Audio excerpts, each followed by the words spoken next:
know Shaletta makes you laugh, but did you know Shaletta Brundage can also make you think and boost your business? Media personality, activist, and comedian Shaletta Brundage founded Shaletta Makes Me Laugh to celebrate and share the best of Black culture.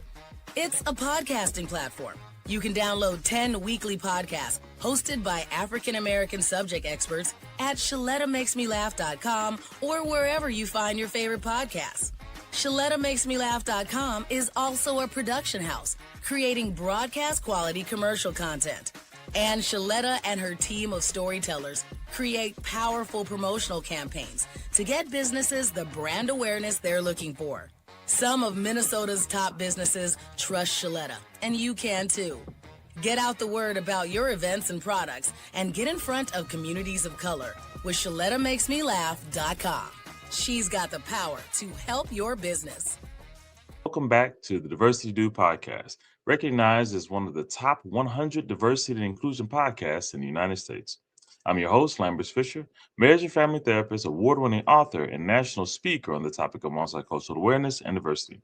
And for more positive and encouraging strategies, check out my award-winning book, Diversity in Clinical Practice, which offers a unique way to positively address the often divisive topic of multicultural awareness and diversity, helping professionals like you in your efforts to meet the greatest variety of cultural needs possible for those whom you serve. And if you haven't heard it yet, I invite you to visit TED.com and check out my talk called What to Do When You Offend Someone, where I offer a positive and practical perspective on how to navigate unintentional offenses in daily life. To date, it's been viewed over 500,000 times. Check it out for yourself, and if you're encouraged by it as well, share it with a friend. And whether it be through my one-on-one relationship building efforts as a therapist or my informing and empowering efforts as an author and speaker, know that my personal mission is to do my part to improve the world, one strengthened relationship at a time. Now, today I want to share a few thoughts on the benefits of nonviolent protests. So, I was recently informed that this February marks the 50th anniversary of Black History Month as it exists now, and 100 years since Dr. Carter G. Woodson launched Negro History Week, the precursor to Black History Month, in 1926.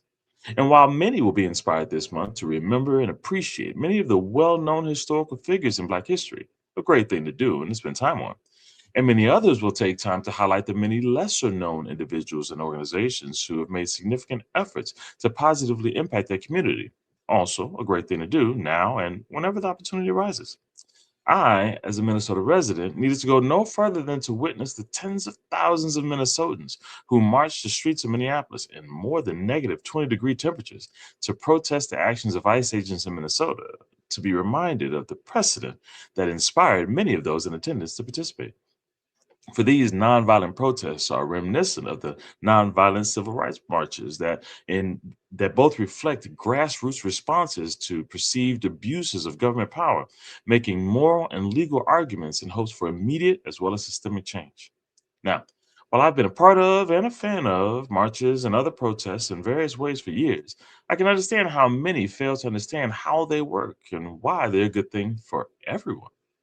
Most notably, even outside of what you might guess, research shows that nonviolent protests are more successful than violent protests. And while many admittedly still have a lot to learn, and I still have a lot to learn about all the factors that go into organizing and implementing a small or large scale demonstration, for those who may be resistant or simply new to these things, I would like to share with you a few things to consider as it relates to the benefits of nonviolent protests. Consideration number one. Nonviolent protests highlight hateful motivations. Now, this may seem controversial, but I've always wrestled internally when I've turned on the television over the years and seen news reports of protesters and anti-protesters, where before I could even hear what either side was shouting, all I could see was two sides yelling at each other in anger. Now, let me be clear. Depending on which protest you're thinking of over the years, there are legitimate reasons to be angry and express anger, especially if verbally expressing anger feels like the only way to express your frustrations with perceived injustices, with hopes of deterring physically violent or harmful actions coming your way or toward those you care about. However, even in this consideration, there's a difference between assertively defending yourself and those in your community versus violently inflicting harm to deter harm, only to have prompted physical aggression in return, later ending in a battle of you started it first. No, you started it first. In contrast, the people of Minnesota took to the streets without breaking or burning, but instead sought to protect their neighbors and loved ones. They brought food to neighbors who were afraid to go to work, go to school, let alone go to the grocery store, because of fear that if they left their home for any reason, they might not be able to return to it at all. This and many other efforts reflect how, while one side seems to be using government authorization to racially profile, threaten, and intimidate citizens, and even take lives with no consequence, the other side seems to be trying to protect, defend, and share love in their community, highlighting injustices on the other side. When this message is shared nonviolently, the argument and care for their neighbors speaks louder. Consideration number 2 is this. Nonviolent protests often require resources that are readily available to the masses.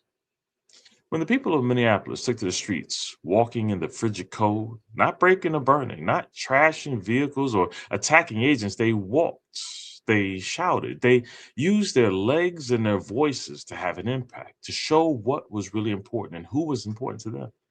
They put their bodies in harm's way. They used their phones to document experiences that they knew would be spun in later ways that favored those in authority and disproved what they knew their eyes to show in order to hold them accountable for the truth.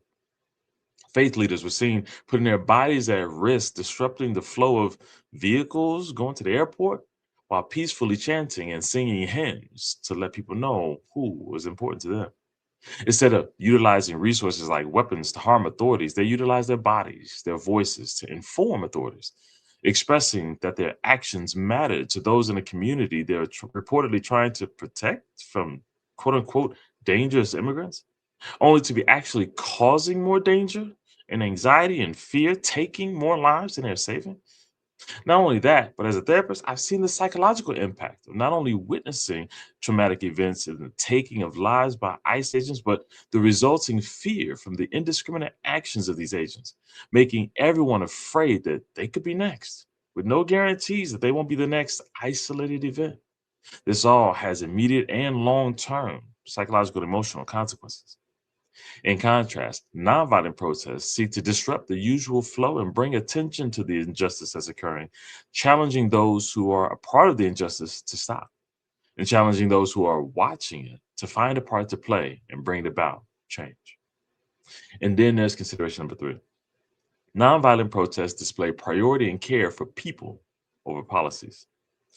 At the end of the day, nonviolent protests remind everyone involved that this is not a political chess game where people in authority move pawns around, or in this case, take or remove people from this country or this out of this world if they're just taking their lives without any morals and without following established laws, all while violating the established rights that we all supposedly have that are given to everyone and expected to be honored by everyone, no matter your position of power. Nonviolent protests are only about changing policies and procedures as much as they seek to protect the people that those policies and procedures serve. And when policies and procedures fail to protect the people, it's not the people who must just comply with it, it's the laws that must change.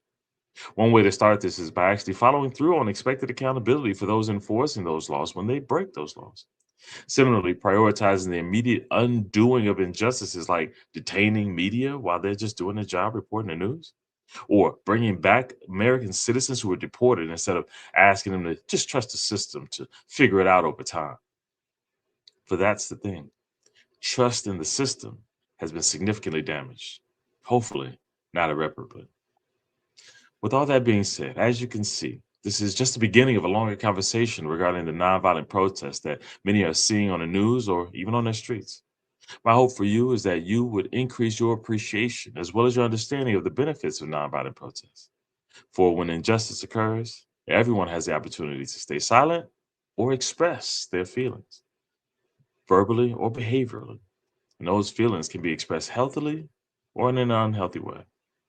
Whether loudly or quietly, if the message remains focused less on thought arguments and more on the impact we're having on real people, real families, real children, real communities, then I believe we can all move forward together, making one decision at a time for a better overall community for us all, not just for some. And with that, I'll say thanks again for listening to today's Diversity Do podcast. If you found it helpful and positive, then be sure to like and subscribe so I know which topics you'd like me to share more on in the future. And share with a friend so they can be encouraged as well. You can also get my free guide for how your organization can learn shame-free and empowering strategies for cultivating a culturally safe work environment for you and everyone on your team simply by visiting lambersfisher.com/playbook. Or share with them my award-winning book, Diversity in Clinical Practice, available at Amazon.com. Or share with them my TED Talk at What to Do When You Offend Someone. I hope it inspires you and that you share with someone else so that they can be inspired as well. And as usual, I look forward to adjusting as many topics as possible in future podcasts to help you improve as many relationships as possible at work, at home, and in your community. And as always, remember this. You don't need to know everything about everyone in order to have a positive impact on someone. Thank you all for tuning in and have a great day. Tune in each week and find out how to demand and implement diversity at your job. To hear more, check out previous Diversity Dude shows on ShalettaMakesMeLaugh.com. Want to own a home, especially your first? Well then, welcome home to the Old National Bank Down Payment Assistance Program. We're here to help you from start to finish and make getting a mortgage a little easier. Plus, you may be eligible for up to $15,000 to use toward your down payment. How's that for a little easier? Everyone deserves a place to call home and a bank to help get them there. Connect with an Old National mortgage lender to learn more. Old National Bank. Get old in your new home. When she walked in on her first day at Doherty Family College at the University of St. Thomas, she didn't know a soul. I'm Zion, and I'm a second year at DFC. A year later, and so many changes for Zion. I love my friends here. I couldn't do anything without them. We support each other all the time. At Doherty Family College, Zion also finds support on the academic side. Like all DFC students, Zion can count on a team committed to her success. Doherty Family College is Minnesota's affordable private college option. DFC students earn their associate's degree and then can transition to a 4-year college or university for their bachelor's. Many are students of color or first in their family to go to college. It's nice to see people that look like you pursuing an education, wanting to succeed academically. Zion encourages any high school student looking for a college home to do what she did and apply to Doherty Family College. All the support you could need is here. Ready to make your move and experience Doherty Family College for yourself? Then schedule your visit to the Minneapolis campus at dfc.stthomas.edu/visit. Hey, it's your girl Shaletta. Are you over there running low on your insulin supply and worried how you're going to pay for it? Minnesota's Insulin Safety Net programs got you covered. If you have less than a 7-day supply of insulin, you can get a 30-day refill for just $35 at any Minnesota pharmacy. Go to mninsulin.org today, print out the application, complete the form, and just take it in to your pharmacy. Go to mninsulin.org.